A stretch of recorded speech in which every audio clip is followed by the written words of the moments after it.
Hola, soy Antonio Barnés, filólogo, y con este vídeo quiero empezar una serie de vídeos breves de 10 minutos cada uno, en los que ir comentando el cuarto evangelio desde una perspectiva filológica. El cuarto evangelio es el evangelio de San Juan y lo quiero comentar desde un punto de vista retórico, filológico, analizando el lenguaje literario. Vamos a empezar con los primeros 18 versículos del capítulo primero de este Evangelio, aunque lógicamente hoy no lo comentaremos todo, porque hay mucho que decir. Lo primero que quiero señalar es que vamos a observar el texto latino, el de la Neovulgata, aunque sabemos que el texto originario está escrito en griego. Una vez que hayamos repasado el texto en latín, haremos una segunda vuelta en el texto griego para ver lo específico que podemos encontrar allí. En este texto, en estos primeros 18 versículos, podemos ver que hay dos colores fundamentales que son el verde y el amarillo.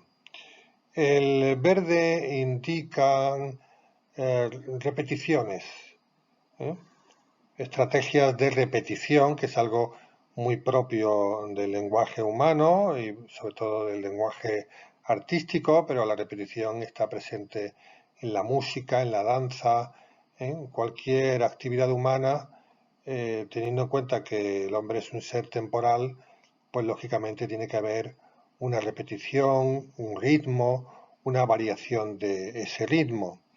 Bien, pues todo lo que aparece aquí en verde es porque está siendo objeto de algún tipo de repetición. Y lo que está en amarillo lo que indica es el lenguaje figurado, lenguaje metafórico.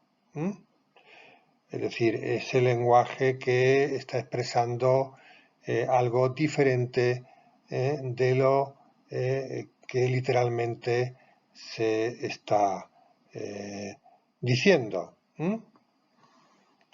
Cuando alguien afirma que tal persona es la luz de su familia, no está queriendo decir que esa persona sea una bombilla o que esa persona lleve una antorcha en la mano.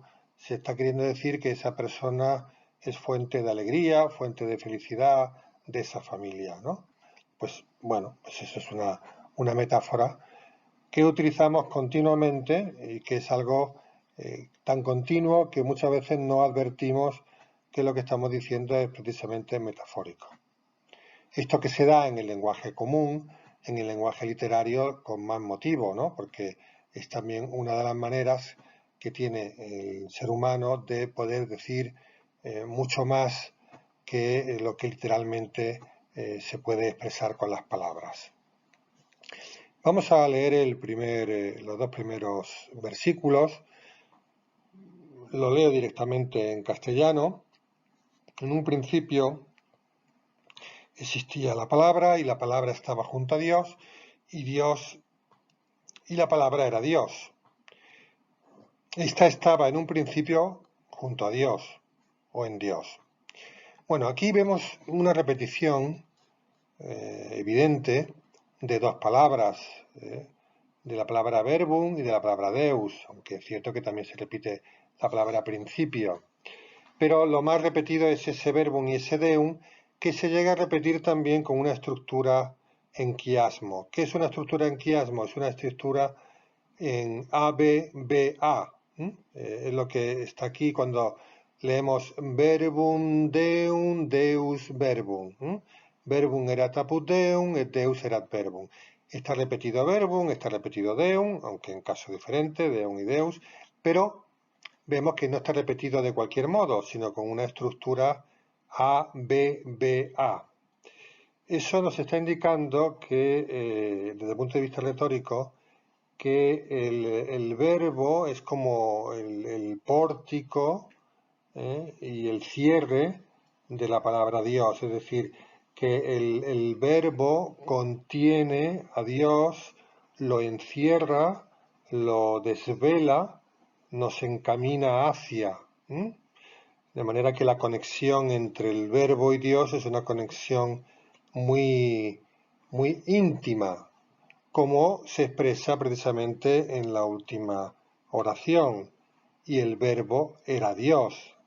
Hay también lo que se puede llamar una gradación, que en cierto modo es una estructura también de repetición, de paralelismo, porque primero se habla de un verbo, después se habla de que ese verbo estaba junto a Dios y finalmente se dice que ese verbo es Dios, ¿no? Hay una gradación.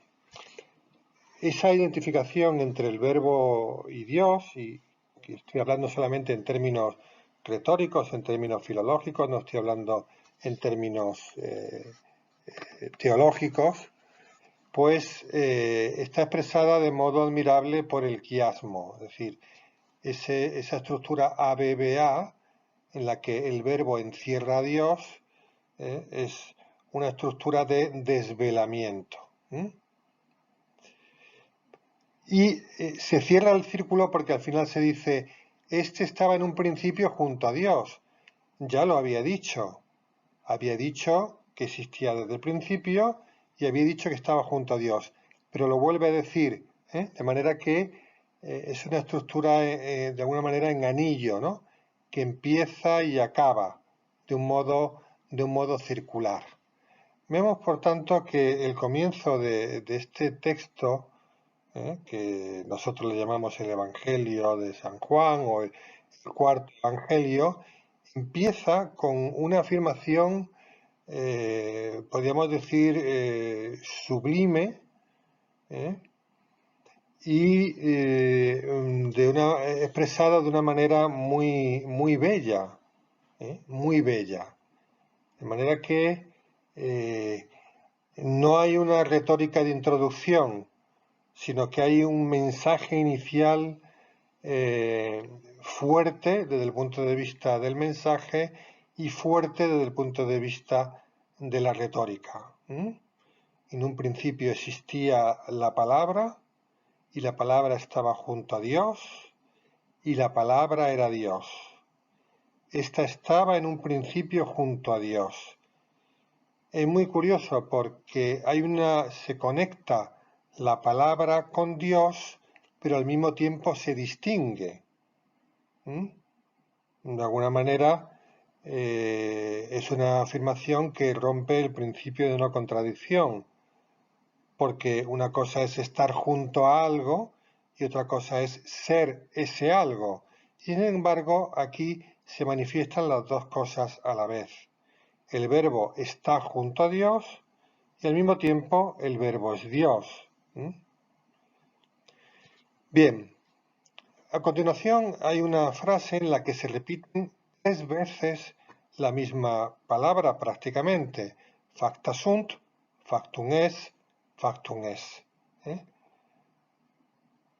Nos fijamos en que este texto empieza intensamente repitiendo. ¿Qué significa repetir? Repetir significa intensificar, hacernos prestar la atención a algo. Se puede repetir por varios motivos. Se puede repetir, por ejemplo, por falta de vocabulario. Pero también se puede repetir de una manera consciente para remarcar una idea. De modo que nosotros no pensamos que aquí hay una repetición por falta de léxico del autor o por torpeza compositiva del autor, sino porque el autor quiere remarcarnos unos conceptos. Y como el hombre es un ser temporal, que vive en una sucesión de segundos y de minutos y de horas, lo que no se repite se olvida y lo que se repite tiene más garantías de conservación. ¿Qué se está transmitiendo aquí con el factum es, factus sunt? Pues que todo ha sido hecho a través de esa palabra. Por tanto, no es una palabra estática, es una palabra dinámica, es una palabra factitiva, es una palabra que hace, que crea, que dispone, que configura. Y esto lo dice 3 veces. Facta sunt, factunes, factunes. Es una conexión directa entre la palabra y la creación. Pero ya han pasado los 10 minutos. El próximo día seguiremos comentando este texto. Gracias.